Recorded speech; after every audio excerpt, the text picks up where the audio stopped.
Bienvenidos a un programa más de Sex Adicto. Con nosotros, Jorge Alberto Chávez.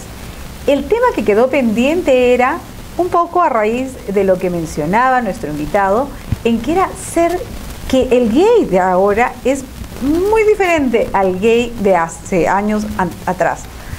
Y estábamos conversando antes de comenzar la entrevista y él me decía, ahora Patricia, uno puede entrar a una página como Google y buscar de repente poses, buscar direcciones y tener información. Ya nosotros también lo sabemos, Internet no necesariamente da las mejores informaciones, eso dependerá de cada uno de nosotros, pero sí nos da herramientas para por lo menos mantenernos informados y aprender a tomar decisiones o de repente buscar en otros lados algunas respuestas que queremos. Antes, Jorge Alberto mencionaba que no sabía ni siquiera dónde encontrar una revista. ¿Cómo estás, Jorge Alberto? Bien. ¿Ya encontraste la revista? Sí, bueno, me ponía a recordar en ese tiempo cuando comenzaba yo a explorar mi sexualidad. O sea, la única posibilidad de encontrar alguna información era, digamos, recurrir a esas revistas pornográficas que vendían en los kioscos aquí del centro de Lima, una que se llamaba 5, creo, o se llamaban... Eran unas revistas bastante, digamos... pobres, no bien gráficamente, no bien claro. producidas, y además estaban dedicadas al sexo heterosexual, a pornografía heterosexual, pero tenían pequeñas secciones donde hablaban de sexo gay, y entonces era el único sitio donde uno podía recurrir a informarse, por ejemplo. Entonces, ¿Y a qué edad fue que se despertó la curiosidad de buscar esta información? En mi caso, por ejemplo, a partir de los 16 años, cuando terminaba el colegio. Entonces, y voy a preguntarlo, porque sabes que muchos nos están viendo. A los 16 años se despierta la curiosidad de buscar información. ¿Por qué? ¿Qué sentiste? O sea, ¿cómo tú sabías en ese instante? No, es que a mí no me están gustando las chicas. O sea, ¿cómo haces el clic? ¿Cómo descubres eso? O sea, bueno, fue algo progresivo. O sea, yo salía con chicas, pero me daba cuenta de que se me sentía atraído, por ejemplo, por mis compañeros del equipo de natación. O sea, o por ejemplo, cuando iba a jugar algún partido de fútbol y nos bañábamos con los dos chicos. Entonces, y sentía que los miraba de alguna manera, que yo sentía algo cuando los veía y también sentía que a veces cuando me miraban sentía ciertas cosas.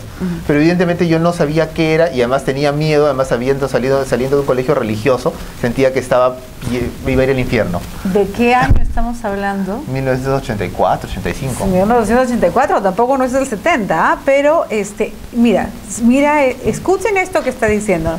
El temor de repente por no obtener respuestas. Ajá. Y tenía el miedo, tenía metido lo del pecado. En realidad todo lo del sexo me parecía sucio a mí. O sea, habiendo sido criado en un colegio católico, como te decía, muy religioso encima, entonces pensaba que hasta la masturbación era algo pecaminoso. Entonces, imagínate que recién a esa edad comencé a hacerlo. Entonces, bueno, comenzar a descubrir encima que me gustaban los hombres era pues ya impensable, ¿no? ¿Cómo ponerle nombre a algo que sientes y que no sabes qué cosa es? Exactamente, y entonces me tomó tiempo, o sea, ya entré a la universidad y en la universidad recién comencé a conocer otras personas como yo y ahí fue donde conocí a un hombre mucho mayor que yo y entonces ahí fue donde aprendí con él, o sea, tuve suerte que me prestara libros y cosas que ya existían en el mundo, pero yo no sabía que había.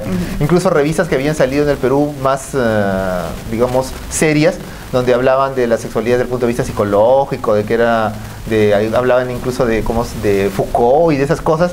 Y entonces ya comencé a a ver el mundo de otra manera. Y entonces también me enteré de lo que había habido un movimiento en Estados Unidos, de que en Europa ya estaba avanzando.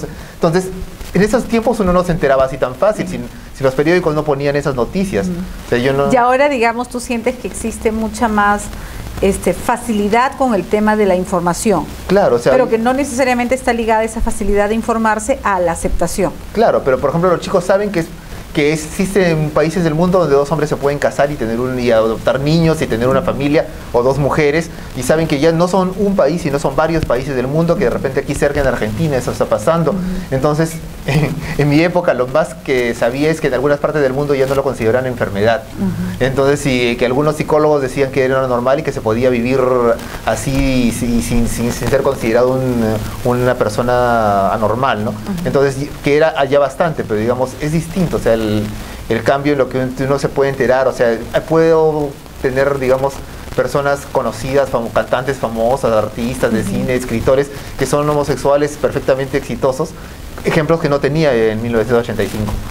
O sea, yo no sabía que si apenas y después de que esta persona mayor comenzó a informarme, me dijo que Miguel Ángel había sido homosexual, me dijo que Tchaikovsky, y en realidad eso, pues, o sea, esos referentes te hicieron sentir, claro, mucho más tranquilo contigo. Ajá. O sea, que voy a poder hacer cualquier cosa. ¿Y qué le dirías tú, por ejemplo, a las personas que están observando ahora la entrevista con respecto a esto? ¿Por qué es tan importante entonces la información?